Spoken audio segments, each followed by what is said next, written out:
Welcome to Samba Samba. Enjoy the video.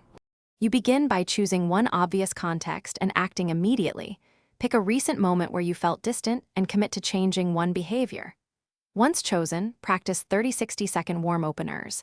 Smile, use the person's name, then deliver one genuine sentence. Make sure your posture matches. Uncross arms, soften your face, lean about 45 degrees. These small shifts change how others perceive you and how your brain responds. So start now and repeat daily to build the habit.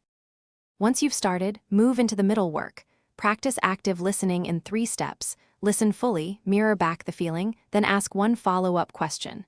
Make sure to add one brief personal detail after their turn. This reciprocity prevents appearing guarded.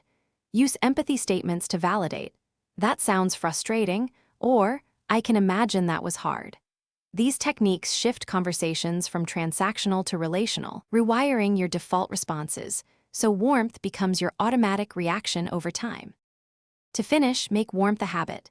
Set one weekly goal, 2 deliberately warm interactions, and reflect 5 minutes afterward on what worked and what felt hard. Once done, schedule short practice sessions where you rehearse openers and empathy lines until they feel natural. If you backslide, lower the bar. Reduce pressure by aiming for micro goals and role play with a trusted friend. Troubleshooting tip. If anxiety blocks you, pause, breathe for 4 counts, and restart with a simple compliment to reset momentum. Thanks for watching. Consider subscribing if we helped you.